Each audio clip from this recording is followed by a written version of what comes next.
So, imagine an underground club, right? It's pulsing with this heavy electronic music at like 3 a.m. Oh, yeah.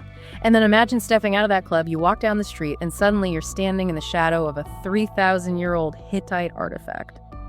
It's quite the contrast. It really is. Welcome to the deep dive, everyone. We are just absolutely thrilled you're joining us today. We really are. Thanks for being here. Because usually, when you think of a nation's capital, a very specific kind of boring stereotype comes to mind. You picture gray suits, endless government buildings. A lot of concrete. Right, a lot of concrete, and just this certain bureaucratic stiffness. And for decades, that has basically been the prevailing narrative about Ankara. It really has been. It gets totally overshadowed. Yeah, it sits quietly in the shadow of Istanbul, which has all that flashy coastal allure. But today, we're diving into a stack of sources. We've got urban planning theses, architectural reviews, travel guides, and they completely shatter that gray stereotype. Our mission today is to explore a city that is undergoing a massive, multifaceted cultural renaissance. And it's a city operating on multiple frequencies at once. But before we really get into the architecture or the streets, it probably helps to frame how we're approaching this today. Oh, definitely. That's super important. Because, we're going to be talking about the founding of the modern republic and some massive national symbols. And when you do that, it is incredibly easy to get tangled up in politics. But for this deep dive, we are actually stripping all the politics away entirely. Right, exactly. We are looking at these spaces purely through the lens of architecture, urban planning, and cultural memory. Just the physical and historical facts. Yep. Treating the information strictly as facts to understand how a city builds its identity.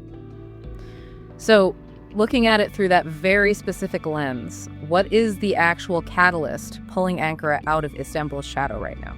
Well, it revolves around a major designation. So in 2026, Ankara officially steps onto the global stage as the tourism capital of the Turkic world. Which is a huge deal. It is. It's not just some ceremonial title they put on a brochure. It's this massive mobilization by the Organization of Turkic States.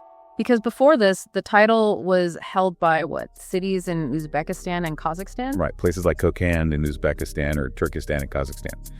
But the Turkish Ministry of Culture and Tourism, they are scaling this up into a massive global showcase. They are aiming for over 100 million views across 22 countries. Wow. Wait, 100 million? Yeah, 100 million. It's a very deliberate pivot to project soft power. 100 million views means they aren't just trying to attract, a few weekend backpackers. That is a highly coordinated effort to completely rebrand the city's global footprint. And looking at the cultural programming they have lined up in the sources, they are leaning heavily into this idea of bridging ancient traditions with modern artistry. They mention a modern dance adaptation of the ancient Turkish legend, Deli Dumrul. Yeah, that's going to be visually stunning. And also a massive concert version of the opera Gilgamesh. Oh, the Gilgamesh opera is actually a perfect example of how this bridging works in practice. How so? Well, it was composed by Ahmet Adnan Saygun. He's a pivotal figure in Turkish classical music. And by taking this ancient Mesopotamian epic and, applying the structure of a Western-style opera, you are literally witnessing the synthesis of East and West on stage. Oh, see. And for the 2026 events, they're not just using local talent. They are bringing in soloists from all across the Turkic world to perform it. So it becomes this shared cultural mechanism. That's fascinating. And they're also pulling the city's spiritual heritage into this civic space too, right? Because the sources mentioned a devotional concert planned for the 1500th anniversary of the Prophet Muhammad's birth. And they're hosting it right in the courtyard of the Hakkı Bayram Veli Mosque. Right, which totally integrates the religious and historical architecture directly into the festival's footprint. It's not just happening in a modern auditorium. Exactly. Add to that the Ankara Culture Route Festival, which runs from September 20th to the 28th. And it really seems like the entire city just becomes a stage. It does. And to help people navigate that massive stage, they're actually launching a digital interactive map in October. Oh, right. I read about that. Yeah, it allows users to explore Turkic cultural sites virtually, which basically acts as a sort of, digital connective tissue for the broader Turkic world. It makes the historical footprint accessible from anywhere, even if you can't be in Ankara. It's like Ankara is activating the shared hard drive of the entire region. That's a great way to put it. They're throwing this year-long cultural block party to remind the world that, hey, we hold the memory of the Hittites, the Ottomans, and the modern republic. Yeah, they're putting it all on display. That grand temporary festival energy that is really only half the story of Ankara. Because if the 2026 events are the dynamic, moving parts of the city, Anıtkabir is the anchor. Absolutely, without a doubt. Anıtkabir, which is the mausoleum of Mustafa Kemal Atatürk, is easily the most permanent symbolic center of modern Turkey. It's massive. And architecturally, it represents this huge ideological shift. It is the defining masterpiece of what's called the Second National Architecture Movement, which spanned from 1944 to 1953. And I noticed in the architectural reviews we looked at that the designers, Emin Onat and Orhan Arda, they completely rejected heavy ornamentation. Oh, totally. Because if you look at older Ottoman architecture, it is incredibly intricate, lots of details, lots of flourishes. But here, they went in the exact opposite direction. And that rejection, it was deeply intentional. The architects were trying to find a new, secular, solid identity for the Republic. They wanted a complete visual break from the imperial past. So no tiles, no calligraphy covering the walls. Right. So instead of all those ornate decorations, they relied entirely on monumental scale, extreme symmetry, and rigid restraint. They really wanted the building to communicate permanence and strength. And you can really see that in the literal building materials they use. Like, they didn't just use whatever stone was closest or cheapest. Not at all. The physical materials were used as a mechanism to geographically bind a fractured post-war population. They brought these massive amounts of white travertine all the way from Kayseri for the columns. Yeah, the logistics of that alone in the 1940s were staggering. And the sarcophagus itself, it's a 40-ton block of stone dragged all the way from Adana. But the most striking example of that geographic binding is actually the soil. Oh, the soil around the tomb, right. Exactly. They didn't just pour concrete around the tomb and call it a day. Soil from every single region of Turkey was physically transported and placed there. That is just incredible. It is. It isn't just symbolic, It is a literal mechanism of nation building. It physically roots the diverse, really widespread geography of the country into one central unified focal point. I do have to push back a little on the architectural theory here, though. No. Go ahead. Well, when a government builds something of that massive scale, with absolute symmetry and a total lack of decoration, it often crosses the line from impressive to just intimidating. Oh, sure. I can see that. Like, it can make the individual human feel incredibly small, almost alienated. So how does Anıtkabir avoid feeling like just a cold, imposing fortress? That is the inherent risk of monumentalism, for sure. And the architects were actually highly aware of it. To prevent the space from feeling dictatorial or alienating, they designed the complex in 4 distinct parts. Okay. They did this to control the psychological journey of the visitor. Like, they don't just drop you right in front of a massive tomb out of nowhere. Right, they ease you into the scale of it. Exactly. So first, you walk the Road of Lions. It's this 262-meter pedestrian walkway, and it's lined with 24 seated lion statues, which represent the ancient Oghuz Turkic tribes. That sounds beautiful. It is. But more importantly, the length of the road forces you to slow down. It transitions you from the chaotic city into a space of quiet reflection. So by the time you reach the ceremonial plaza, which is this huge area designed for collective memory that can hold tens of thousands of people, you are psychologically prepared for the scale. And then from there, you reach the Hall of Honor, which is where the sarcophagus actually is. Right. But notice how the Hall of Honor is lit. Despite all those imposing columns, the space is designed to be bathed in natural filtered light. Oh, that makes a big difference. A huge difference. Yeah. It actively avoids those dark, oppressive shadows you so often find in massive mausoleums. It creates a sense of dignity rather than dread. And finally, addressing your point about it being too cold, the entire stone complex is wrapped in something deeply organic. The Peace Park. Yes, the Peace Park. The Peace Park is just fascinating to me because it takes Ataturk's famous principle, peace at home, peace in the world, and it literally turns it into landscaping. Exactly. The sources noted they brought trees and plants from 25 different countries, so it completely softens that monumental stone. It turns a space of mourning into this recreational, living, civic area where people can just walk and breathe. It really creates a brilliant architectural balance. But, that grand, planned perfection of Anıtkabir stands in really sharp contrast to other parts of Ankara. Oh, absolutely. Because if Anıtkabir shows us how a city builds from scratch to Project Power, the neighborhood of Hamamunu shows us how a city scrambles to save the history that is actively crumbling right beneath its feet. Which brings us to a really compelling master's thesis on urban tourism that we reviewed. This was from the Middle East Technical University. Yeah, that was a fantastic source. It paints such a vivid picture of Hamamunu. Like in the 19th century, this was a thriving neighborhood. You had narrow, winding streets, these beautiful traditional courtyards, wooden mansions. It was very affluent. Yeah, it was home to wealthy merchants and prominent figures like Mehmet Akif Ersoy, the guy who wrote the Turkish national anthem. But by the late 20th century, it was basically in ruins. It's a textbook example of what urban planners call urban obsolescence. Right. Because as Ankara modernized and the commercial center shifted, the physical layout of Hamamunu, those narrow streets were meant for horses and pedestrians. Not cars. Exactly. It mismatched the needs of modern residents who wanted cars and contemporary plumbing. So the wealthy moved out, the buildings were subdivided and severely degraded, and it just became this forgotten, dilapidated zone. At least until the local municipality intervened in 2006. And the thesis uses a very specific term for this intervention, which caught my eye. They call it street sanitation. Yes, which can be confusing. Right, because in normal conversation, when I hear street sanitation, I think of a garbage truck and a guy with a street sweeper picking up litter. But in urban planning, it's a much deeper structural mechanism, isn't it? Very much so. In the specific academic context, street sanitation refers to the comprehensive physical rehabilitation of the built environment. It's really about saving the morphology of the neighborhood. And morphology meaning like the actual curves, angles, and widths of the original streets, right? Like they resisted the urge to just widen the roads for modern traffic. Precisely. They saved the literal shape of the streets, places like Ichi and Dutlu streets.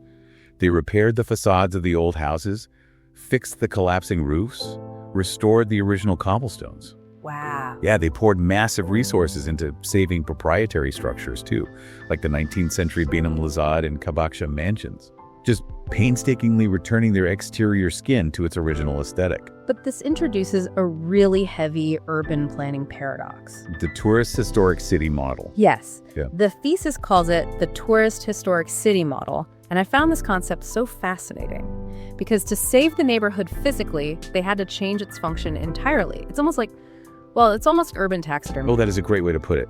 You are perfectly preserving the skin of the 19th century architecture, right? But you are completely hollowing out the original organs, the actual local residential life, and you're stuffing it with souvenir shops, boutique cafes, and art galleries. Urban taxidermy is a highly accurate way to visualize it, yeah? Yeah. Because you are forcing this artificial overlap between the historic city and the commercial city. Right. A purely residential, historic neighborhood that is physically degrading.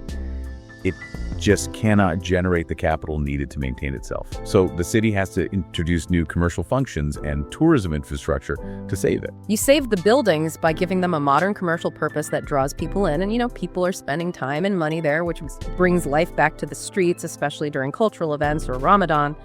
But we have to admit, it is a completely different kind of life than what existed there a century ago. It forces economic survival at the cost of original authenticity. That's the trade-off. But it ensures the physical history isn't just bulldozed and replaced by concrete apartment blocks. Exactly. And if Hamamunu represents history meticulously preserved for tourists, the rest of Ankara shows how history and modern life aggressively and wonderfully collide. It's a very lived-in city. It is.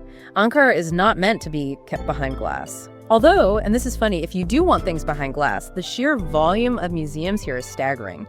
The travel sources list over 40 major museums. The daytime exploration in Ankara is deeply, deeply rich. And the crown jewel, of course, is the Museum of Anatolian Civilizations. Obvious. It is world famous, and for really good reason. It doesn't just display old artifacts, it actively reframes our understanding of human history. Plus, it's housed in a restored 15th century covered bazaar. Which is so cool. Right, and it walks you chronologically from the Paleolithic era right through the Hittite Empire and beyond. And it is surrounded by these incredibly niche, unique spaces, too. You have the Gökçe Foundation Chess Museum. There's a massive toy museum at Ankara University. And then places like Altınköy. Altınköy is fantastic. It's brilliant because it isn't just items sitting in a dusty display case. It is this immersive, open-air simulation of a traditional 1930s Anatolian village. It's super tactile and interactive. But, as fascinating as the daytime is, I noticed in the Barcelona Experiences Guide that the city's personality completely fractures once the sun goes down. Oh yeah, the nightlife in Ankara completely defies the diplomatic stereotype. And what is most interesting to me is how heavily the nightlife is dictated by geography. Yes. The neighborhood zip code entirely defines the vibe and the economic entry point of your evening. It really does. You can basically choose your own adventure based on the district. Like if you head to Kızılay, you are hitting the youthful indie heartbeat of the city. Lots of energy there. Tons of it. During the day, it's a massive transit and shopping hub, but at night, it is built for the economic demographic of college students. You find the rock bars, the indie music scene, and legendary venues like the IF Performance Hall, where you can catch live concerts almost every single night. But if you move just a bit south, to Tunalı Hilmi Street or the Shanghai district, the demographic and the price point shift dramatically. The whole 180. Exactly. This is the sophisticated upscale side of the city.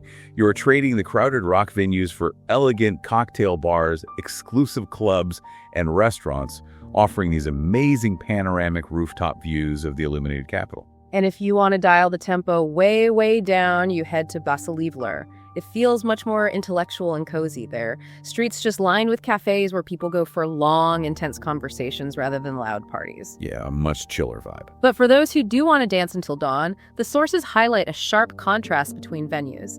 You have the Manhattan Bar, which has been a staple for live jazz and alternative rock for years, and then completely on the other end of the spectrum, you have 6.45 Kaybedenler Kulübü. 6.45 Kaybedenler Kulübü. That is where you find the underground electronic beats. It draws this really intense crowd looking to just lose themselves in the music until sunrise. It proves that the city really does have an edge to it. But we absolutely cannot discuss Ankara's nighttime ecosystem without talking about the mechanism of the meyhane. Oh, we have to talk about the meyhane. Because a meyhane isn't just a restaurant or a bar, it is a full-blown cultural institution. It is the absolute cornerstone of Turkish social culture.